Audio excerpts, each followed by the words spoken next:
This week, Sci-Fi Buzz meets the actor behind the new Conan series, Rolf Mueller, legendary author Ray Bradbury, and his degree from the library. An old-fashioned thriller with a supernatural theme, the new movie Fallen. And the star of the Hellraiser movies, Doug Bradley, is also a scholar of horror. I'm no apologist for horror movies or the genre at all. They're there, and they're important, and we need them. Prepare. Stand by. The Buzz. Movies. Personalities. Sci-Fi. FX. Behind the scenes. Cutting edge. Get ready. Sci-Fi. Sci-Fi Buzz. Mike Jarek here with the Buzz from the kingdoms of science fiction, fantasy, and horror. I was just sitting here thinking about the high-priced movies that I went to see at the end of 1997. Now, I found out that George Lucas's fourth Star Wars film was only budgeted at $60 million. Think of the Titanic, it was like $200 million. And the original Star Wars movie only took 12 less days to make than the fourth movie that he's making. But listen to this. It's going to take 3 times as long in post-production, all the new special effects of the 90s. It's kind of odd, too, that I'm getting so excited about this fourth Star Wars film when I don't know what it's about, and it won't be out for a year and a half. A sci-fi comic classic heads for the big screen, and a space opera starts its last season on this week's Buzz News. Wow! This is really big league stuff! The long-awaited feature film version of Douglas Adams' The Hitchhiker's Guide to the Galaxy has taken a big step forward. Hollywood Pictures has just bought the rights to the hit novel, already a successful computer game and British TV show. The Hitchhiker's Guide follows the misadventures of Earthling Arthur Dent and his intergalactic hitchhiking buddy, Ford Prefect. Jay Roach, best known for helming the Mike Myers hit Austin Powers, is attached to direct and to co-write the script with Adams. The studio is already touting Hitchhiker as one of its big event pictures for the summer of the year 2000. What Babylon 5 is a 5-year storyline. It has a beginning, and it has a middle, and it has an end. Babylon 5 creator J. Michael Straczynski is one of the few producers in town hoping his series won't be renewed for another season. The story arc for the space epic ends after 5 seasons, and that last season begins this month on TNT. So Straczynski is currently working on a Babylon 5 spin-off series and hopes the new show will satisfy the B5 cravings of his devoted fans. And that's the latest Buzz. I'm going to enjoy that sword, Conan! Straight to you, wizard! Slay out women! Hoping to cash in on the financial bonanza being reaped by fantasy TV series like Hercules and Xena, Conan hit the airwaves last fall. The show sets itself apart from the competition by starring a bona fide muscle man, which television hasn't seen since Lou Ferrigno. German bodybuilder Rolf Mueller, a former Mr. Universe, portrays Conan. Conan, Rolf Mueller himself, brings beef back to television. Conan is physical, bigger, and also able, when he fights 8 or 10 people, it's more believable that he wins. Conan. Samira.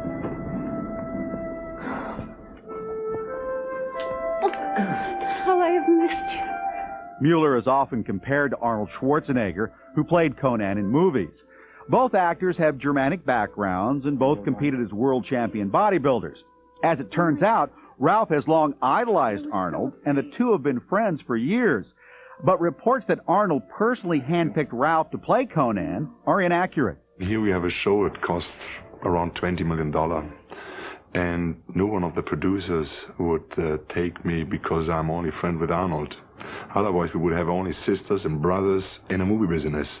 Indeed, Mueller has landed his own TV series because he possesses an iron will like the character he plays. After rising to the top of the bodybuilding world, Mueller decided to pursue movie stardom. He flew from Germany to Hollywood and tracked down a producer of action films, insisting that the man meet with him. When we met, he said, "What do you want?" I want to be a movie star. But I said, "Don't laugh. My English is terrible. What I can present as a body could be in action movies, and you would surround me with good actors."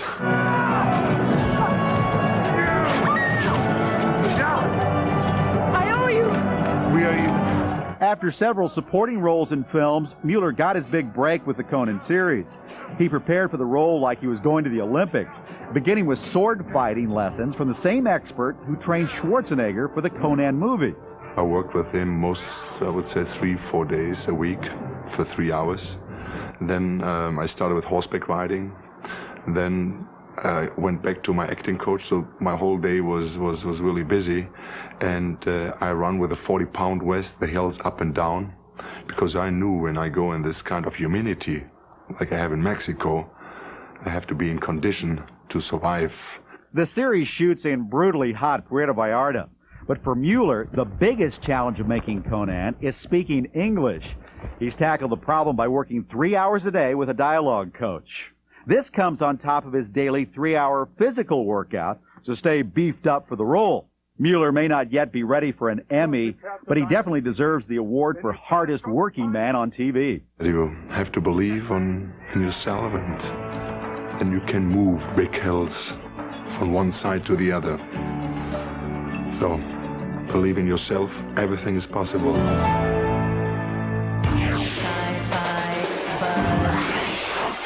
The supernatural thriller Fallen, starring Denzel Washington, moves into theaters. There are angels. Some of these angels were cast down, and a few of the fallen were punished by being deprived of form. Come on, get out of here. And author Ray Bradbury, a graduate of the library. Next.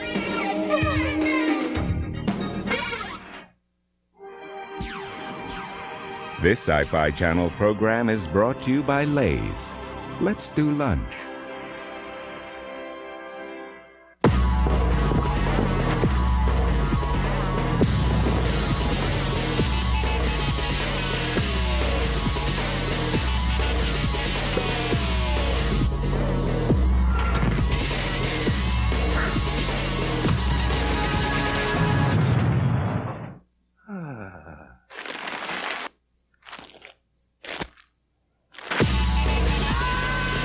Doritos tortilla chips, the loudest taste on earth.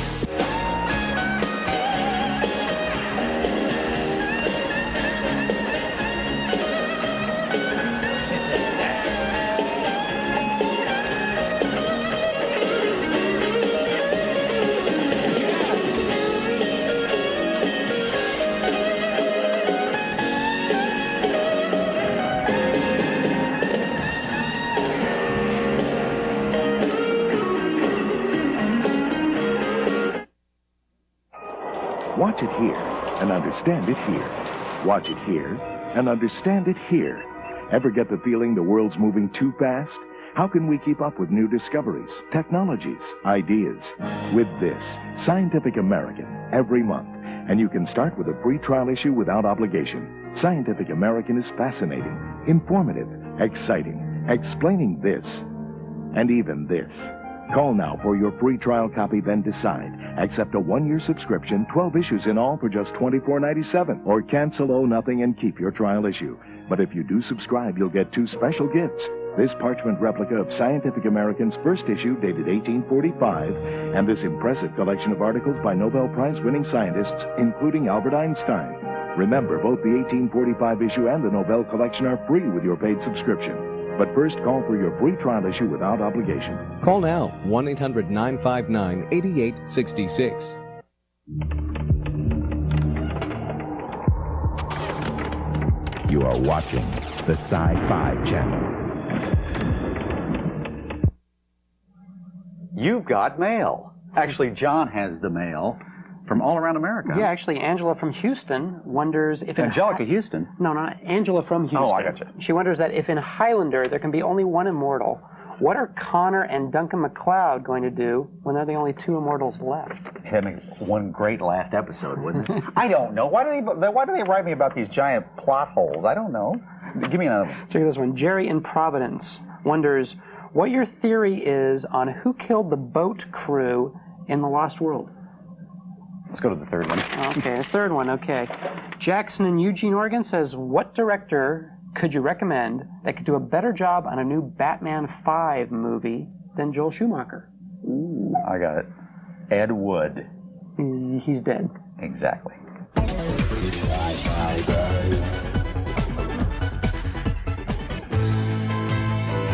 Science fiction author Ray Bradbury's story is one of self-made success. His riveting tales of futuristic doom have enlightened readers around the world. Yet it's all from the mind of a man who never took to organized academia. In fact, he barely made it through high school.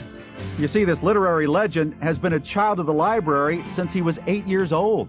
When I was 28, I graduated from the library. I had more knowledge in me than the average college student. And I told this at a lecture in Ventura a couple of years ago, and the president of the college was there, and during the intermission, he went out and got a cap and gown and a diploma and graduated me from the library, which was just gorgeous. Bradbury is surely thrilled his books now line the shelves he once held so dear. The great thing is I'm not there. I'm always out on loan. I've never found one of my books at the library, and then I go through the file, of course, and they have several dozen. Back in the early 50s, Bradbury was still a struggling short story writer with little money for luxuries like a typewriter. So he rented one at his beloved library and gave long-form writing a shot. 9 days and $9.80 later, Bradbury had churned out his first novel, Fahrenheit 451. Well, I grew up learning about the libraries in Alexandria 2,000 years ago, burning on 3 occasions, as I recall. So when you hear that, when you're a kid, it's terrible, especially if you're in love with libraries. Fahrenheit 451 is the horrifying tale of a future Earth civilization where all printed reading material is banned. Bradbury did not work on Francois Truffaut's 1967 film adaptation of the book. He'll admit he was pleased with various aspects of the film, especially the dramatic ending set in the wilderness. But deep down, he believes the movie was an incomplete representation of his story. They left out the mechanical hound, which is delicious fun, huh? You don't have to show it.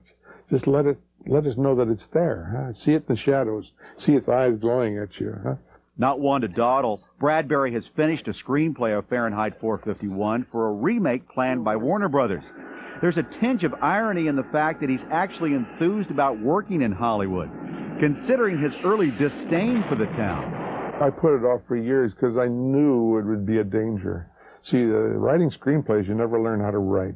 So I didn't do any film work until I was in my 30s, and Universal came along and offered me an idea called the Meteor, which turned into It Came from Outer Space.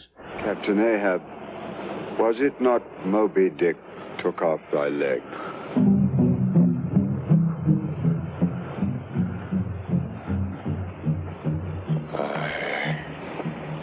It was Moby Dick. Then the next year I was offered Moby Dick and did that. But then after that I called the hall. I said, I've got to take 3 or 4 years off. I went back to writing novels and short stories. And you see, you keep yourself from becoming vulnerable. All the screenwriters I know are vulnerable. If the studios close down, there's nowhere for them to go. At 77, Ray Bradbury could slow down and savor the memories of a long and prosperous career. But he still spends his days tapping out tales in the basement of his Los Angeles home, keeping millions of faithful fans very happy indeed. It's my imagination. It's the metaphors, you see. People see that I've had grand fun doing all this. It's not mechanical. I haven't looked at the marketplace. So they know I'm dredging all this stuff out of my head, and that's irresistible.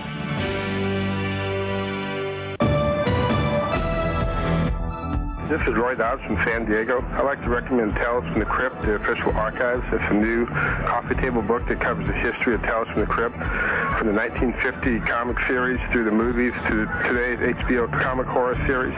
The book has lots of photographs and comic strip covers. In fact, inside it has a whole series of all Tales from the Crypt covers. It's an excellent coffee table book that any Tales from the Crypt fan would love to have.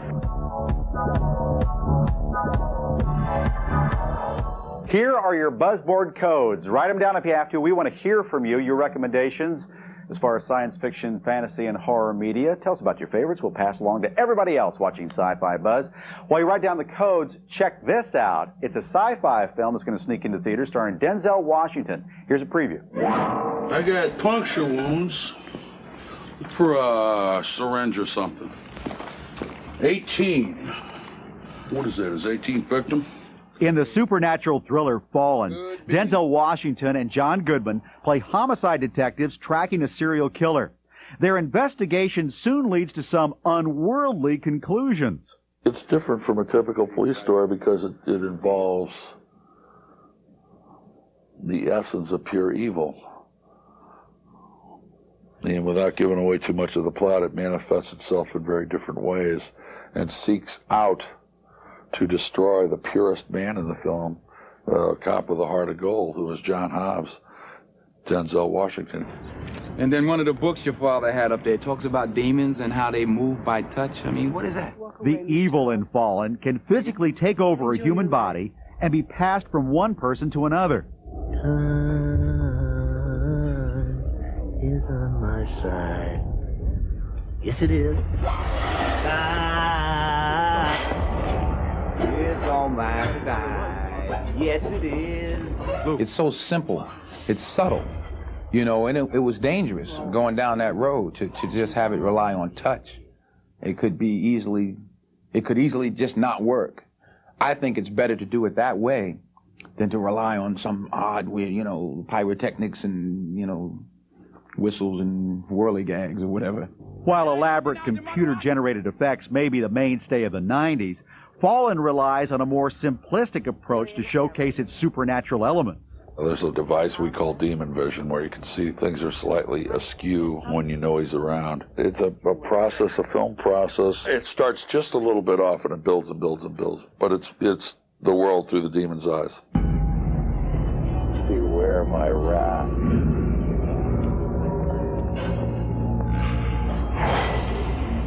I've always felt, and I still feel, the more things you can do in that camera, real time while you're shooting it, the truer it will be. If it became suddenly this digital world, which was all full of bells and whistles, then you would be taken out of it. Special effects weren't needed to put the scare in some of Fallen's cast. Actress Embeth Davidtz says that the movie's supernatural theme often left her feeling a bit uneasy. I just tried to not get too spooked myself while I was making it. Because you stop and think about the subject matter of the scene where I'm being chased down the road, that's unnerving. And we're doing it again and again. It's a creepy thing knowing any minute somebody's going to ram you up against a wall and maybe change your life forever, But what do these veterans of cinematic evil believe in real life?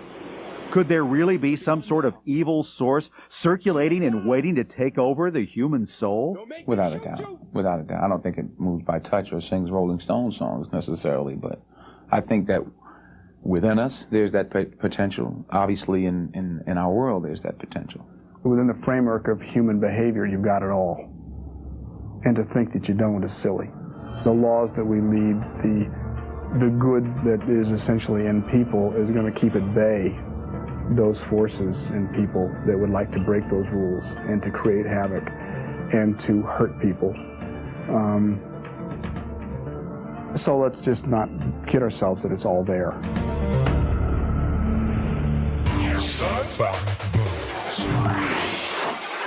From Hellraiser star to horror historian, Doug Bradley is next on The Buzz. Hey, blueberry lovers! Blueberry lovers! Uh-oh. Introducing the big, hot homemade taste of Grand's biscuits with the big taste of blueberries. Whoop. A cold medicine can't work if your child won't take it. And they're off. Timmy rounds the first corner. Down the banister. Looks like Mom is closing in, but no. Timmy clears the hurdle. Down the stretch, Timmy bolts for the door. But wait, Mom waves the Dimetap Elixir. Kids will love that big, great Dimetap taste. Pediatricians like the way it works. It's their #1 choice. Whoa, great. Dimetap. Even the taste is a relief. And for your baby's cold, try Dimetap decongestant drops.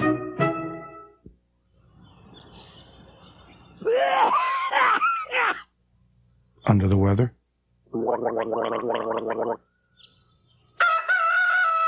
Walgreens can have you back to your routine in no time. Boom, boom, boom, boom. Ain't nothing cooler than the blues. Shoot you right down. It's living the blues. Complete. Definitive. It's the kind of collection only Time Life could put together. It could be a spoonful of coffee. Could Start with Blues Legends and get 20 absolutely essential blues classics for just $9.99 on cassette or compact disc. Further on up the road, someone's gonna hurt you like you hurt me. Then audition other albums. Keep only the ones you want. Satisfaction guaranteed. The blues are hotter than ever. So call now. To order Living the Blues, call 1-800-607-8855 or send $9.99 for one cassette or one CD plus $3.50 shipping and handling to Living the Blues, Department 1, Richmond, Virginia.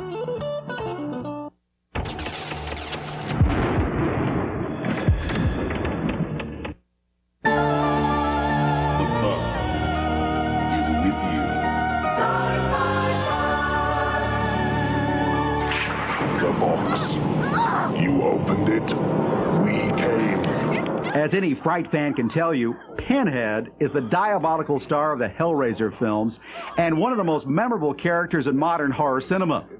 But what you may not know is that the man behind the pins, soft-spoken English actor Doug Bradley, is also a film historian and author.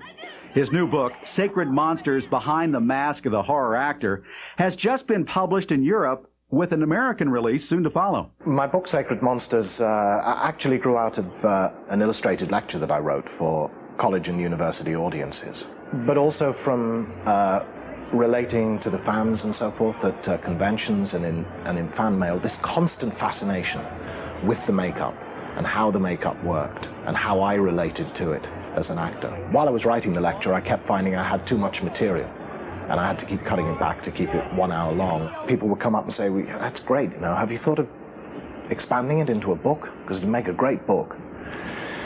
So I figured I'd better listen to them. Naturally, Bradley's book covers the work of the classic horror stars such as Lon Chaney Sr. and Boris Karloff. But he also gives equal time to modern-day movie monsters like Leatherface and Freddy Krueger. What I really wanted to do was two things, was to take the case of Chaney Sr., was to tell something of his story as an actor, and then talk about how he created the makeups and his relationship to the makeup. That's really the theme of the book, is the actor's relationship to the makeups. And it's you. Nonsense. Doug Bradley understands well the relationship between actor and horror makeup. He still vividly recalls the very first time he was transformed into his pin-headed alter ego. I spent a crucial half an hour. I asked everybody else to go away and leave me alone in the makeup room, and I sat in front of the mirror, completely tripped out by what I'm seeing. At the end of a 6-hour-plus makeup session, which has left me kind of gone anyway, I'm in a kind of trance with this whole thing anyway, and I just sat and looked in the mirror to get to know who this person was and start to dare to move an eyebrow and move a mouth and play a couple of lines. We'll tear your soul apart. It's obvious by his on-screen performance that this sort of deep introspection led Doug Bradley right to the black heart of his Pinhead character. But he admits playing the notorious demon isn't all hard work. On a less high-blown level, there's an element of kids in the sandpit about this. You get this makeup on, you put these costumes on, you go out onto these extraordinary sets with this fun stuff to do, and it really is. This is fun. This is a good way to earn a living. Let's go and play. Time to play. And Doug Bradley firmly believes that the quality monster movies of today will one day be as highly regarded as Frankenstein and Dracula. I think the perception will be that the last 25 years has been a second golden age in the genre. It's a genre that's never gone away. And for me, it's an important genre. These are mythological movies. I'm no apologist for horror movies or the genre at all. They're there, and they're important, and we need them, and we shouldn't try and sit on them. This Sci-Fi Channel program is brought to you by the Edge Pizza, new from Pizza Hut. Have you been to the Edge? I've been to the edge, they've been to the edge. Hey, your Aunt Zelda's been to the edge pizza. So where have you been? Just ask The Edge Works, where 6 toppings go right to the edge of a thin, crispy crust. So you're only $8.99 away from 16 pieces of pure pulp gratuitous toppings. Come on, have you been to the edge? I'm getting the band back together. The hottest, hippest, and most destructive band in history is ready for an encore. Yes!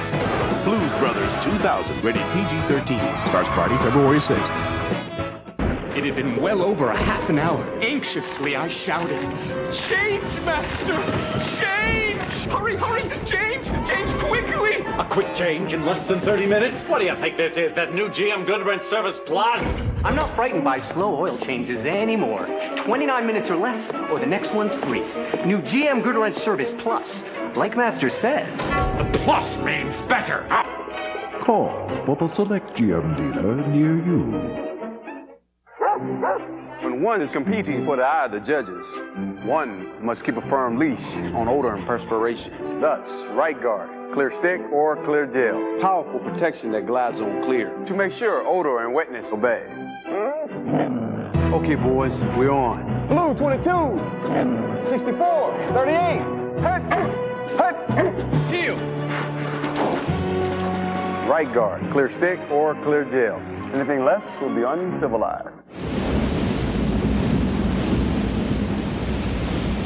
Remind you of your nose during cold season? Come to Walgreens before you go over the edge.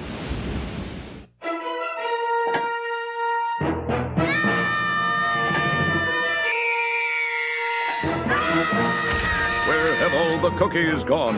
Into Hershey's Cookies and Cream. A mouthful of cookies in every bite.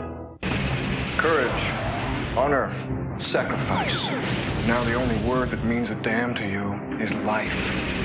Everybody, secure! We have crashed onto this planet. Your plans have changed. From Hollywood's most influential dreamers to spectacular sci-fi series premieres in one night. Space Above and Beyond, hosted by the producers of The X-Files and Earth 2, Sunday, beginning at 7 p.m. Eastern.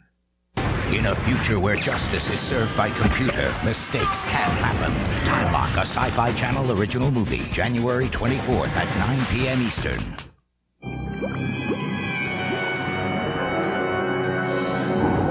You are watching the Sci-Fi Channel. Hey everybody, staff, listen up to this too. I just want to point this out. Not everything costs more these days. For instance, remember the Platinum edition of Superman number 75? Of course, the Death of Superman issue. Back in 1993, I remember that it cost $205. Guess what it's going for right now? $50. Ooh. Say, the heck with inflation. Who needs to worry about that? I know, Dave, you have one. What'd you pay for it? Alrighty then. We'll see you next week. Do not take stock tips from Dave. He's a high-tech invisible man, Secret Agent Sam Casey, and his next assignment may be his last. See Riding with Death on Mystery Science Theater 3000 at 5 p.m. Eastern. Now, stay tuned for amazing stories. Sci-Fi Channel next.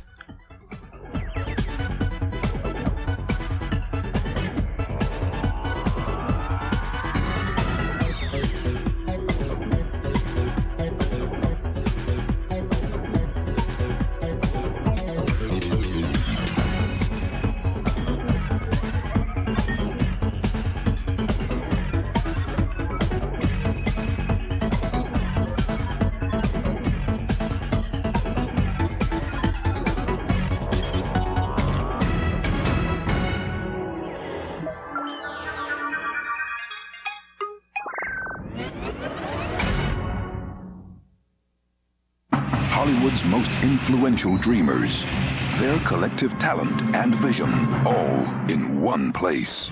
The Sci-Fi Channel.